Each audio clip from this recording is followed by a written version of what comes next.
Hello guys, what's up, what's up? Good day again. It's another day and another video. And pampagising guys. Orange. Yummy. Masarap. Anyway guys, no? Congrats na naman mga ka-Bitcoiner. Mga ka-Bitcoin, congrats. It's Mr. Bitcoin again in the house. Pinoy version. Anyway guys, kagahapon, grabe no, grabe. Again, congrats na naman sa mga nag-buy kagahapon. Bumaba siya na guys, bumaba ang Bitcoin up to 100, actually 99, parang ganun siya. Umabot siya hanggang 99k. So sa mga nag-entry na naman kahapon, congrats. And of course, nag-trade, lalo na pa nag-trade, no? Grabe. Umabot siya hanggang from 99 to 104 nga lang. Pero okay na, 'di ba? From 99 to 104, pwede na. 'Di ba? Kaya sa mga nagte-trade diyan, congrats again. I'm sure kumita na naman kayo sa mga nagbi-Bitcoin sa trade. But again guys, no, doon sa mga long-term kagaya ko, no, na nagsimula po sa 96k. Well, hindi ko pa binibenta yung Bitcoin ko kasi nga kasi nga 'di ba goal kasi natin is sa March 31 pa, which is 350k as the mga Bitcoin experts, no. Ayun ang predict nila na aabot ng 350k ang Bitcoin. 350k dollars, kaya $350,000 ang isang Bitcoin ngayong March 31 or more. But again guys, no, sa mga hindi pa tawag dito, hindi pa pumapasok sa Bitcoin, again, or kung papasok kayo sa Bitcoin para mag-buy, actually nasa price price ang tinatawag na, kung hindi man tayo nagte-trade guys, no, sa long term o sa day chart. Kung titignan natin sa day chart guys, yung bar ganun lang siya, oh. Actually mabagal, pero nasa accumulation siya, which is eventually accumulation stage. Yun na nga, no, pag ganun siya, tas mabagal, accumulation stage. So definitely naghihintay lang ng magandang event or isang malaking buyer. Pag may bumili ng institution, which is one of these days, I think, no, meron nang bibili ng mga malalaking institution which will cause the market again to go up. Again, bakit nga guys mag-go up ang market ng Bitcoin? Kasi unang-una sa lahat, well, ang US, which is si Donald Trump ngayon, no, is a pro Bitcoin. So meaning, especially, no, nung nagbigay siya ng executive something order, or tawag na things to be done niya, 100 days as a president ng US of A, is isa dyan sa project niya is yung Bitcoin. So Bitcoin mining resume. I don't know sa China, no, but I'm sure ang tawag dito, baka kunwari ban, pero nagtuloy-tuloy pa rin. I don't know, just lang, in my own opinion lang naman, Again guys, no, why Bitcoin will go up? Kasi nga may mga factors, which is mga identified factors is ang pinakamaraming bansa na may hawak ng Bitcoin guys is USA. So syempre alam naman natin na sa currency nagdo-dominate ang dollars, 'di ba? Lahat ginagamit worldwide ang dollars. So nung sinabi ni Donald Trump na USA, we are going to make USA great again, is I believe isa nga na factor dyan is, saan ba number 1 ang USA? Well, pagdating sa crypto, guys, o sa cryptocurrency, basehan na lang natin yung may pinakamalaki, which is Bitcoin. Ang USA ang may pinakamalaking Bitcoin sa globally, no, na government. I don't know kung ibang government. Hindi ko lang sure kung dito sa Pilipinas kung si BBM yung Maharlika funds baka ibibili niya ng Bitcoin. Hindi ko sure, no. Malay mo, hindi natin alam, but I'm not a ang tawag dito sa mga ka-BBM diyan, no. Again, no, I don't want to say negative sa government natin, but I'm sure they're doing their job, no. Hopefully. But again, guys, no, hindi naman sinabi kung saan gagastusin ang Maharlika funds. I don't know. But baka assuming ko lang to, kasi kung USA may number 1 pagdating sa Bitcoin, no, ang country or ang government ng USA ang pinakamaraming Bitcoin sa worldwide, baka sa Maharlika fund bibili si BBM ng Bitcoin. Baka lang, I don't know. It's just my assumption lang. Baka magbili sila ng Bitcoin. Pero grabe, guys, no, ilang billion ba ang nalikom na pondo ng Maharlika fund. Tapos ang price ng Bitcoin ngayon is 105 or 'di ba? I-times mo yun sa peso. Per Bitcoin is around, I think nasa 6 million something siya per Bitcoin. So ibig sabihin kung bibili ka ng 10 Bitcoin, that is 60 million pesos in pesos, no. 10 Bitcoin. Grabe, no. Ang USA is more than 200 billion Bitcoins sila, 'di ba? So multiply mo 'yon. Oh, 'di ba? But anyway, guys, no, hopefully kung ano man yung funds na ibibili nila ng Maharlika funds, sana ma-include ang Bitcoin ng government natin. Pero syempre, ang tawag dito dapat yung well-managed na mga crypto platform na meron tayo dito sa Pilipinas, no. Well, isa na dito again, guys, ang CoinsPH. Kasi ever since ginamit ko to noong 2018. Sayang nga lang hindi ako bumili ng Bitcoin nung mura pa siya. Kagaya nyo, guys, nung nalampasan ko rin yun. Sayang. Diba? Sayang. Anyway, wala na tapos na. Tawag dito, we have to move on and we have to think strategically ngayon, guys, para maka-acquire tayo ng Bitcoin. Again, guys, kung ang mga mayayamang bansa kagaya ng USA, meron sila yung number 1 pagdating sa worldwide na mayroong Bitcoin.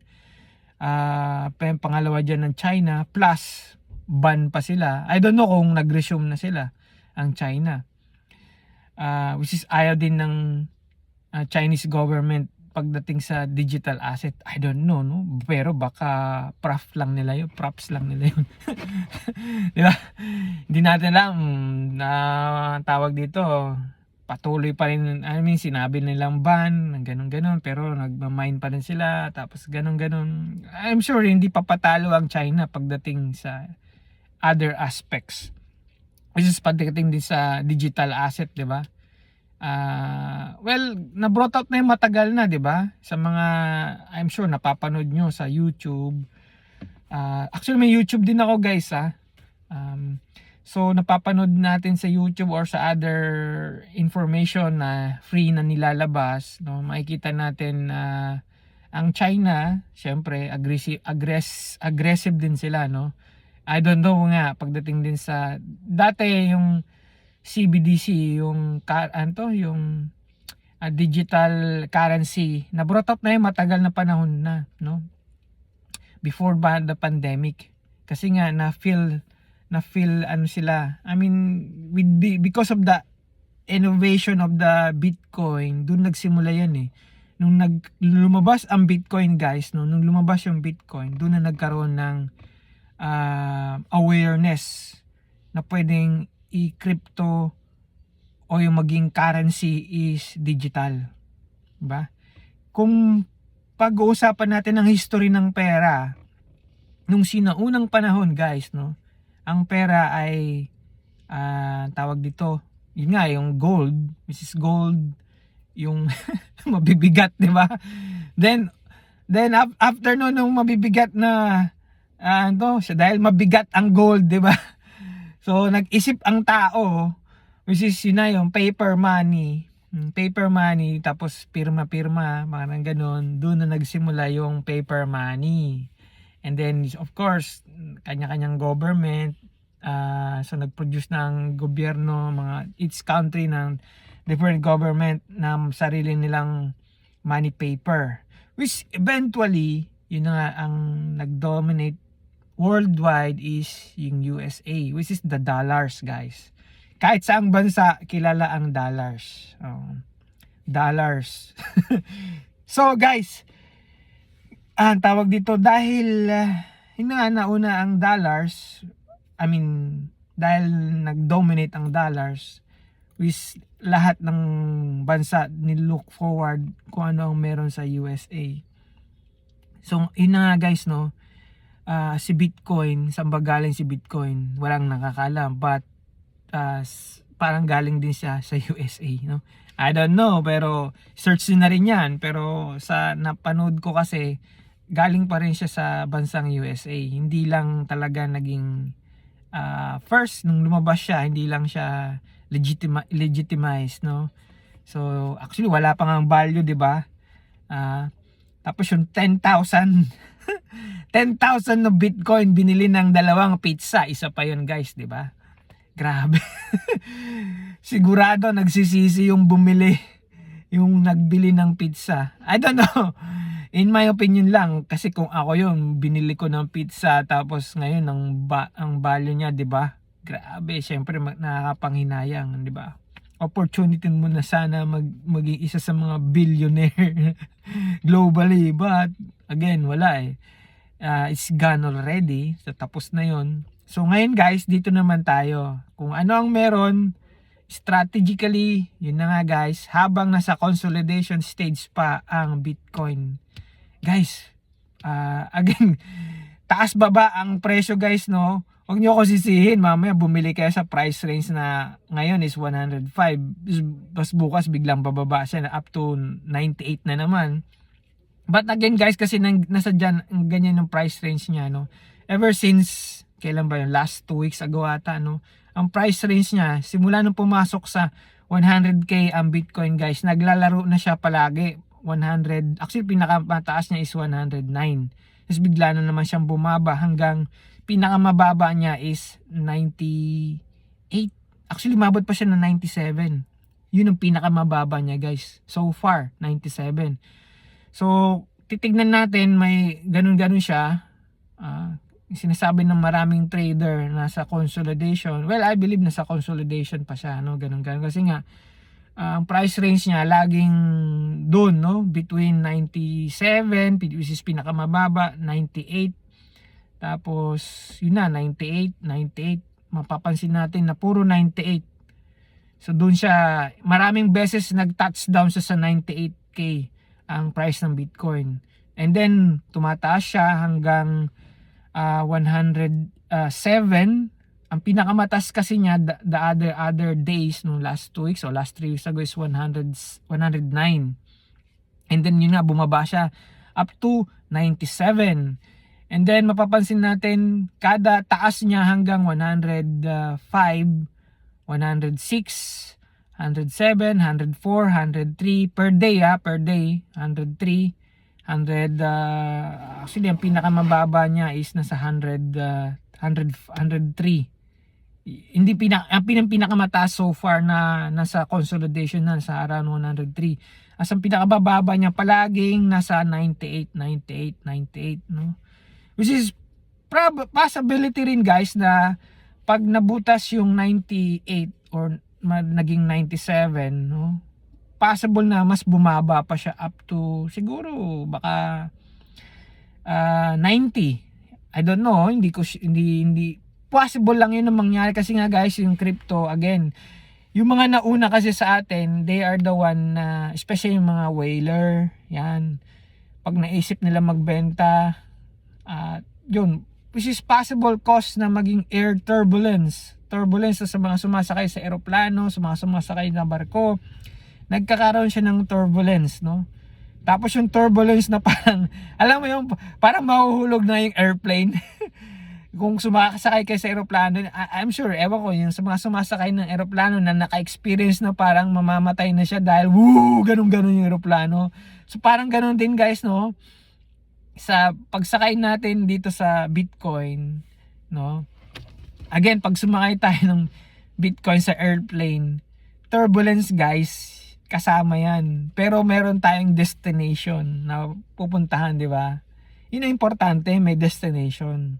Ang pinagkaiba nga lang, syempre pag sa airplane nandun ka na sa taas, di ba? Meron kang option. Kung takot ka na, di ba? Pwede kang tawag dito, mag-parachute, tumalon ka mag-parachute. Which is very delikado, di ba? Anyway guys, no, yun ang naisip ko na comparison, no. So kaya nga guys, sa mga crypto, kung papasok kayo sa crypto, kung bibili kayo ng crypto, again, para din tong sugal ang pagbili ng Bitcoin. Total nagsusugal naman kayo, di ba? Yung mga nagsusugal diyan, yung mga nagbibisyo, guys, ito yung the best na, para sa akin lang naman, the best na pwede mapuntahan ng pera ninyo. Kasi nga, instead na magsugal kayo o tumaya kayo sa loto, tawag dito, kasi pag tinayaan nyo yan, tapos nagsugal kayo o kaya binisyo nyo, di ba? Pag nagbisyo kayo, una, yung mga umiinom ng alak, naninigarilyo o nagda-drugs, di ba? Hopefully, wag nyo gawin kasi masama ang drugs, no? Anyway, sa mga nagbibisyo dyan, so kung sakaling binili nyo siya, una-una maapektuhan yung katawan ninyo, internally at saka physically. Of course, mentally kasama na rin yan, di ba? So, tapos in the long run guys, yung pera na binili nyo ng pangbisyo ninyo, makakasama pa yan sa katawan ninyo, di ba? Which will make you sick din pag tumanda na tayo, di ba? Kaya nga yung mga matatanda, lalo na pag nagbisyo kayo sa kabataan pa lang ninyo, yung as early as now nagbibisyo kayo, sigurado pag tumanda kayo guys, ibabalik yan o sisingilin yan ng katawan ninyo. Kaya ngayon guys, ini-encourage ko kayo, isa sa mga bisyo ninyo, no, kung pwede nyo bawasan, no, kung hindi nyo talaga matigil yung bisyo nyo, bawasan ninyo. Bili kayo ng Bitcoin guys. Kasi nga may future, something to look forward. Tapos kung nagsusugal kayo guys, no, anong tawag dito, maganda siya. Kasi pag nagsugal kayo, tumaya kayo ng loto, I mean sigurado zero na agad ang balik sa inyo, di ba? Malalaman nyo agad ng resulta sa mga tumataya sa loto, di ba? Taya kayo ngayong araw, mamayang gabi malalaman nyo ng resulta. Pero yun na nga, definitely ang resulta is zero, di ba? Well, hindi ko naman kayo na may ano kayo, choice niyo guys, pera niyo yan. But ang sinasabi ko lang guys, kung magbibisyo kayo, kung pwede niyo bawasan yung especially yung sugal, kung gumagastos kayo, let's say 10,000 pesos sa sugal ninyo, bawasan niyo kahit 50% lang. Then yung 50% ibili niyo ng Bitcoin. Diba? Kasi nga pag bumili kayo guys ng Bitcoin, well, syempre may experience nyo yung pag negative, bababa. Kasi kung bumili kayo sa mataas, bigla siyang bababa. Diba? Syempre may work tayo. Hindi naman tayo na monitor sa chart. Not unless gagawin nyo yan. Mag-monitor kayo ng chart. Tapos saka kayo mag-entry. Saka kayo bibili. Diba? Well, as a long-term investor, ibig sabihin yung magbibili ka lang, at least makapasok ka lang, no? Ano ba, hindi nyo na iniisip yung any price range, basta makapasok, yun ang importante. Pag nakapasok na kayo, again guys, yung destination kasi natin or yung target natin is 350k or more. Depende na yan sa inyo kung sakaling mabot na yung ganong price range, pwede nyo na ibenta. Nasa sa inyo yan. But again, no, pag binenta nyo yung Bitcoin guys, kasi maraming nakaabang na whaler dyan. Kasama yan sa mga scoop. Kumbaga, kasi nga dito sa Bitcoin guys, sa mundo ng Bitcoin, again, no, marami nang nauna sa atin. So ano lang tayo, we are small fish. We are small fish. Kung kung sasali kayo, bibili kayo ng Bitcoin, ang feeling natin guys is small fish. Siyempre pag small fish, ano nangyayari sa small fish sa ocean? Lumalaki yan eventually, 'di ba? After a long period of time, siyempre. Ang mga balyena, 'di ba? Yung mga balyena guys, bago sila naging balyena, maliliit din yan sila. But eventually, through the period of time, sa taon na, 'di ba? Kaya lumaki na sila ng ganyang kalaki. So ngayon, mayroon na silang option kumain ng maraming fish kung gustuin nila. But again guys, tayo nagsisimula pa lang, no? Nagsisimula pa lang tayo sa mundo ng Bitcoin, guys. Again, yung bisyo, kung babawasan nyo yan, kahit 10% lang sana. Kung ayaw nyo ng 100%, kahit 10% lang ng bisyo ninyo, yung pinangbibili ninyo, kung ayaw ng 50-20%, kasi kayo naman ng pera nyo yan. So pag-isipan nyo lang maigi kung paano nyo gagastusin. But again guys, kung sa sugal, eto guys, sa Bitcoin, pag bumili kayo using the Bitcoin, imbis na isugal ninyo physically, yung sugal na kagaya na online games, mga ganyan, di ba? Magiging zero kasi talaga ang pera ninyo. Pero pag bumili kayo ng Bitcoin, ang garantiya ko guys, hindi yan magiging zero. Pwede siyang bumaba ang value, but it can never be zero. Again guys, bakit siya hindi magiging zero? Kasi nga may mga lost Bitcoin, which is 20-30% ayon kay Google, recorded na lost forever na Bitcoin. Ibig sabihin hindi na mabebenta. So kung ang price range ay nasa 100k na, 100k na siya, 'di ba? Or more, magiging peg na yan. Kumbaga sa capital, pondo na talaga yan, nandiyan na yan siya, stock na yan. So wala na, kumbaga hindi na siya maibebenta. So eventually guys, hindi na magiging zero yung Bitcoin natin. So again guys, no, it's up to you kung paano nyo, again pag-isipan nyo ha, walang sisihan pag pumasok kayo sa Bitcoin, wag nyo akong sisihin. Again guys, no, kung alam ko lang, kung pwede lang ibalik, yung sa, especially yung mga nanonood ng short reels, yung mga movie, yung tinatawag na reborn. kung ako marireborn, I will buy Bitcoin, lahat ng Bitcoin bibilin ko. Kung may budget ako, pag na-reborn ako, no. But again guys, no, itong ang masaya, ang totoong realidad, which is ngayon ba, the reality we have right now guys is yun nga, no, ang Bitcoin price nandyan na yan, mataas na yan. Well, definitely Bitcoin will not go to zero kasi nga sa mga lost Bitcoin, nasa sa atin na yan kung kailan tayo mag-entry o bibili ng Bitcoin, no. Again guys, ingat tayo sa mga again sa mga platform na scammers. Maraming scammer na platform guys. Pwede akong magkwento talaga sa experience ko. Anyway guys, sa ibang panahon ko ikukwento sa inyo yung mga na scam ako ng mga platform. But definitely guys, no, dito guys sa Pilipinas, meron tayong mga safe na platform, which is yun nga, Coins.ph, magbe-verify kayo ng account. Maraming si Maya, tapos si GCash. Again guys, no, kung gusto nyo po, interested kayo sa link ko, mag-message lang kayo, sisend ko po sa inyo yung link ko. Para iwas po tayo sa mga scammer. Dito sa profile ko, QR code nyo lang yan. So yun, iwas tayo sa mga scammer, no, yung mag-invite na invest ka dito sa akin, after one day kikita ka. Well, maraming ganun guys, no. But again, pera nyo po yan, mag-ingat po tayo, especially nowadays, no, pagdating sa Bitcoin. Again guys, Bitcoin is not a scam. Yung mga tao lang ang gumagawa paano ma-scam yung Bitcoin. But again guys, malayo na narating ng Bitcoin. Nasa 105 na siya at as of this time, no. $105,000, $105,000, no, depende na. Eventually pag pwede siya kasing lumipad pataas agad while hindi natin alam kung kailan. Ang importante ngayon guys is makapasok muna tayo sa price range na 100. Kung sakaling bababa sa 90, well, it's better. Kaya nga kada low baka ang price low bumababa, it's opportunity for us to buy.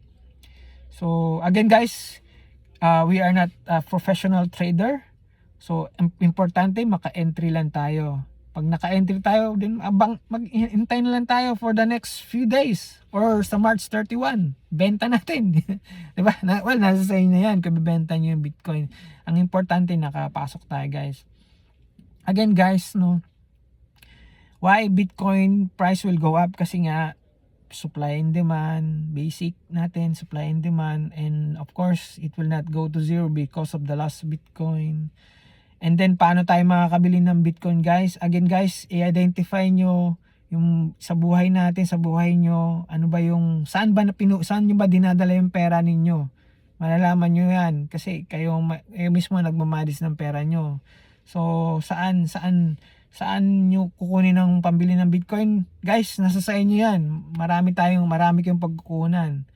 But, again, guys, no, syempre, kung may utang tayo, dapat din magbayad din tayo. Well, yun nga, no, sa una kong video na ikwento ko na sa inyo yung na-scam ako at nagkaroon ako ng maraming utang dahil doon, which is yun nga, no, kung pwede lang sana na ibalik ang panahon, I will correct yung mistakes na yun na hindi mangutang. Actually, hindi naman ako nangutang eh. Nagkaroon na ano lang eh, ang tawag dito, nagamit lang yung pera, which is yun na involved sa scam. So, wala na. So, kung pwede na ibalik, sana binili ko na lang ng Bitcoin yung pera ko eh. Anyway guys, again guys, nandito na tayo sa reality. Habang mababa pa ang price ng Bitcoin, avail tayo habang mura pa kasi sayang. Eventually kasi nga, the price of the Bitcoin will go up. Well, because yun na, maraming factors, sinabi ko na sa inyo kanina. Yung country na number 1 ngayon na may maraming Bitcoin is USA. I'm sure hindi sila papayag na ma-throw over. Kasi nga yung dollars, as they are mga dollar o mga currency experts, sinasabi nila ang dollar magiging bababa ang dollars, 'di ba? Which eventually magiging kagaya din ng pera natin, bababa din ng value niya, 'di ba? Ilan ng dollar sa peso, 'di ba? So, ang isa sa pwedeng makatulong sa atin ngayon, again, no, manage niyo yung pera ninyo, right, guys. So, do not invest what you can afford to lose. Invest lang kayo wisely, use your wisdom. Pakonti-konti lang para hindi tayo at least importante nakapasok tayo at saka alam natin kailan tayo mag-exit. Kaya nga sa mga exchangers na legit na exchangers, guys, yung mga crypto exchange na legit, doon tayo pupunta. Huwag na tayo pumunta sa mga middleman. Yung sila magte-trade ng pera ninyo, parang ganun. Medyo risk yan, guys, no? Kung ite-trade nyo yung pera nyo, ipapatrade nyo yung pera nyo sa nagpakilalang trader ko, no, di ba? Di mag-aral na lang kayo mag-trade. Imbis na tawag dito, magpa-trade pa kayo, di ba? At least sure kayo. Well, itong crypto, guys, medyo risk din talaga siya. Well, lahat naman, araw-araw naman, we are facing risk, di ba? Like sa pagising natin sa umaga, guys, no? Kung hindi tayo nagising, patay, di ba? But everyday, guys, na nagigising tayo, we are something to look forward to. Everyday nagigising tayo, nakikita natin mga mahal natin sa buhay, di ba? Pagpasalamat natin sa Diyos kasi we are still alive at this wonderful season time of our life, guys, no? Yung mga ipinanganak na yung mga sinasabi nila alpha generation. Actually beta generations na, no? Yung mga ipapanak ngayong panahon na to, no? So, yung mga lumalaki, yung alpha generation, yun na, yung nahilig sa mga phone, sa mobile, sa mga gadget, yung mga kabataan ngayon. Anyway, guys, no? Bitcoin tayo, guys, Bitcoin. So, again, guys, manage your risk. Bili lang kayo kung anong meron kayong pera, yung sakto lang, wag tayong magmadali kasi nga we are small fish.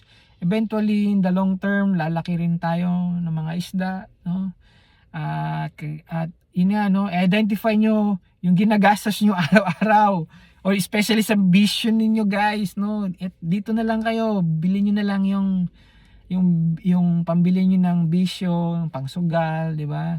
Or kung meron kayong mga mga chicks. Well guys, mahirap mag-chicks. Oh, bisyo rin 'yan. Kasi again, no, para na lang ibigay niyo na yung pera para sa pamilya ninyo or explain niyo sa anak, ganito, bibili ako ng Bitcoin para sa iyo, ganoon, no. Well, of course guys, no, maraming ways, but guys, again, isa sa magandang opportunity at this time masasabi ko is Bitcoin. Again guys, hope you like this video and see you for another video again. Bye bye.